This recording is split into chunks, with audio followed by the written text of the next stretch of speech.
La fédération compte 835 adhérents territoriaux, dont 678 signataires du contrat de service. Elle a accompagné, au sein de ce réseau, 47 contrats faisant de niveau 4. Le développement des cultures à gibier, des cultures intermédiaires et des jachères faune sauvage s'est traduit par 156 contrats passés avec 131 exploitants agricoles sur 95 territoires de chasse. À ce programme soutenu par la région Nouvelle-Aquitaine s'ajoute le programme EVA, où le département de la Charente-Maritime apporte depuis 2001 un financement sur les chantiers de plantation de haies. Ainsi, ce sont presque 38 km de haies qui ont encore été plantées en 2020. Dans le cadre d'une convention entre la FDC 17 et RTE, elle oriente son investissement sur les communes en convention petit gibier. Ainsi, ce sont 54 embases de pylônes qui ont été aménagés. 22 dossiers de changement de réserve de chasse ont été instruits totalement par la Fédération en 2020, auxquels il convient d'ajouter 6 mises à jour de dossiers datant de la saison précédente, époque durant laquelle c'est la DDTM qui en avait la charge. La loi chasse est entrée en vigueur fin décembre 2019. Outre la réforme des ACCA, elle a également réformé la gestion des oppositions cynégétiques et réintégration désormais transmis au FDC. Les dossiers nous ont été transmis par la DDTM avec 2 à 3 mois de retard. Les dossiers de réintégration de 2018 n'avaient pas été traités. Il a fallu gérer ces dépassements de délai, pourtant légalement encadrés. Ceci a bien évidemment engendré des contentieux. La FDC 17 s'est vue accepter le 1er juin 2020 ses dossiers de demande de subvention au titre de l'éco-contribution. L'OFB et la FNC cofinancent ainsi tout projet biodiversité émanant des FDC, à hauteur de 15 € par chasseur, 10 € de l'OFB et 5 € de la FNC. Les 2 dossiers sont pluriannuels, 3 ans, et visent à valoriser les propriétés acquises en zone humide par les chasseurs et les réserves de chasse situées sur les marais de la Seudre et l'ancien golfe de Saintonge. Pour chacun de ces sites, un état des lieux est effectué. Il en découlera un plan d'action respectif, incluant des travaux de restauration, réhabilitation d'habitat et de fonctionnement du réseau hydraulique. Parallèlement, un suivi avifaune a débuté dès l'automne, associant par ailleurs un programme de capture de sarcelles d'hiver, équipé pour l'occasion de balises satellites. 10 sarcelles ont ainsi pu être équipées et livrent déjà quelques secrets quant à leur stratégie d'hivernage. Nous attendons la seconde validation du comité OFB qui devrait intervenir courant juin 2021.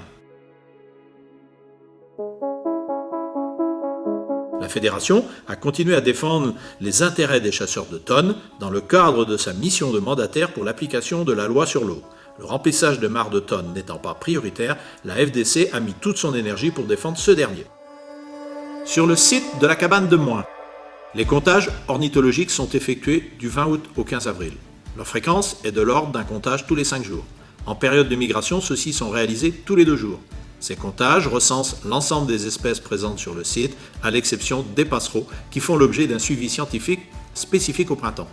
Dans le cadre du protocole national de suivi de la barge à queue noire, un dénombrement mensuel est réalisé et intensifié en période de migration prénuptiale. Nous avons observé qu'un pic de 302 individus le 11 mars 2019. Au cours de cette période, nous avons pu lire les bagues colorées de 9 oiseaux. Pour l'avocette élégante, les effectifs nicheurs ont baissé et la reproduction a été anéantie par les goélands. 9 oiseaux équipés de bagues colorées ont été identifiés.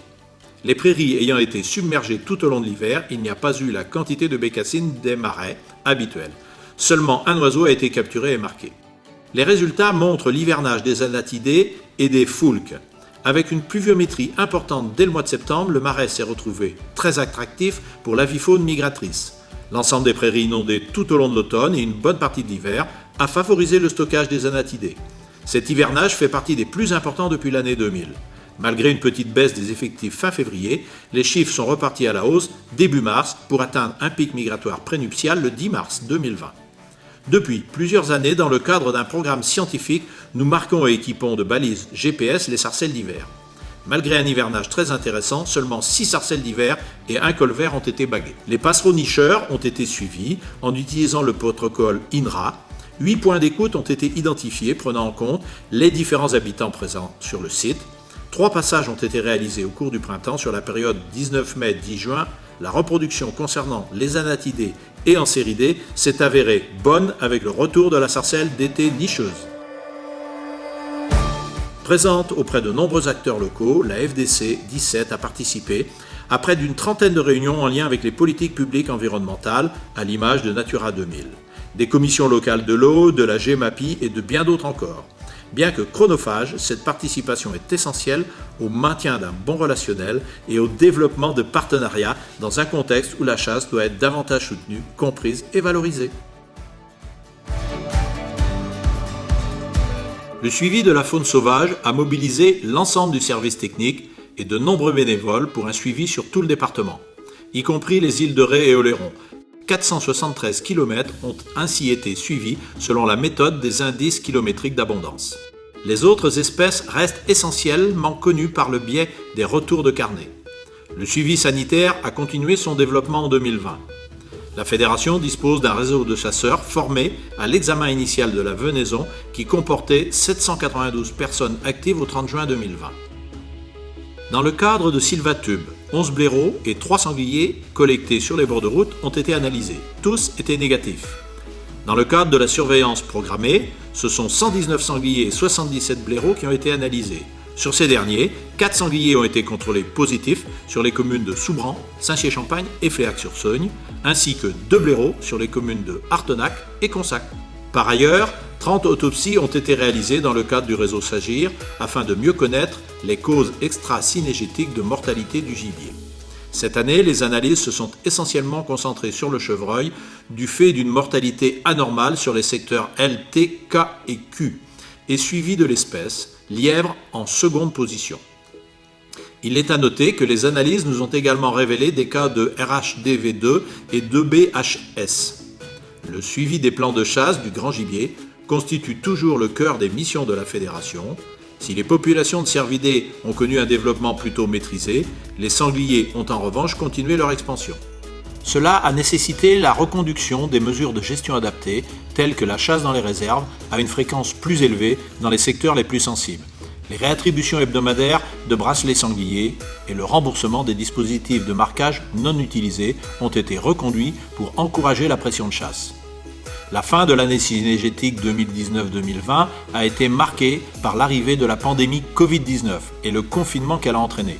La prolongation de la chasse au sanglier en mars n'a donc pas pu se concrétiser alors que c'était la première année de sa mise en place. La fédération se doit aussi de veiller à l'équilibre agro-sylvo-synégétique. 90 contrats permettant aux ACCA et aux viticulteurs de réduire l'impact des dégâts de chevreuil ont été signés. 455 dossiers ont été traités et un total de 491 hectares de cultures ont été détruites sur l'ensemble du département. Indispensable au traitement des dossiers d'indemnisation, la phase d'estimation amiable est menée à bien par une équipe de 9 estimateurs coordonnés par la fédération.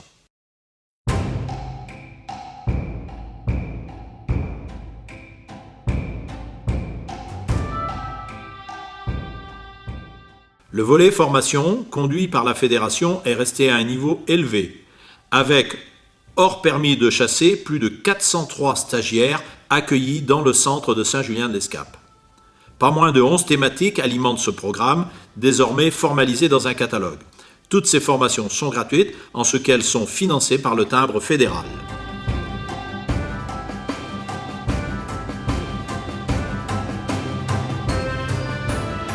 La sécurité a continué de mobiliser l'énergie de la fédération avec la poursuite du module sur le rôle des chefs de ligne, formation suivie par 330 responsables de battus et la formation à la sécurité a reçu 479 stagiaires.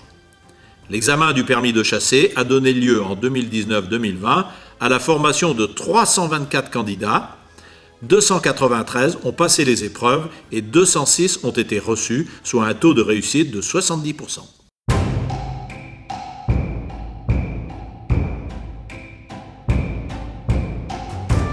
Le service de validation des permis constitue un pic d'activité estivale avec le guichet unique. Les modes de validation évoluent avec une nouvelle progression d'Internet qui, depuis l'an passé, reste le premier moyen de validation. L'évolution du nombre d'adhérents traduit toujours une érosion structurelle.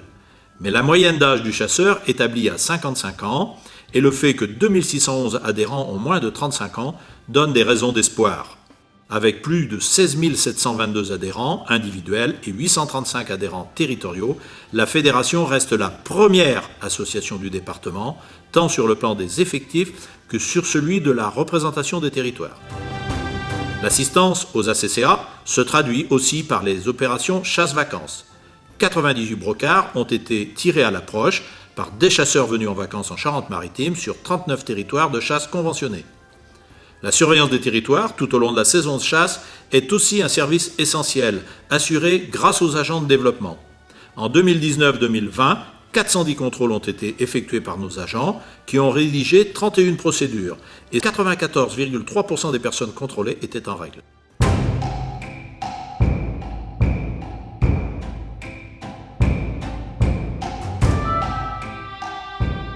La fédération assume sa mission d'association agréée de protection de l'environnement. Les activités du pôle nature de la cabane de Moin en attestent. L'accueil de plus de 2500 visiteurs lors des animations guidées reste un gage de reconnaissance, notamment auprès des établissements scolaires. Un encart publicitaire dans le journal Le Petit Zapper nous a permis d'assurer les sorties crépusculaires en période estivale. 2 sorties supplémentaires ont été programmées pour pallier à la demande.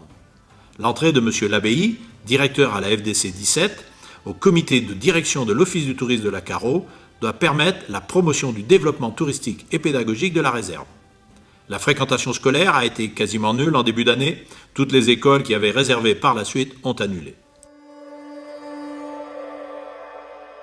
La fédération a continué de développer un service d'information à la fois indispensable et complémentaire des actions de communication. La fréquentation, toujours en hausse du site internet de la fédération, en est l'illustration. Le fer de lance de cette politique d'information reste pour la communauté cynégétique la revue Chasseurs en Nouvelle-Aquitaine. Cette revue trimestrielle, déclinée sur Internet et sur les réseaux sociaux, incarne aussi la capacité des fédérations à travailler ensemble à l'échelle de la région.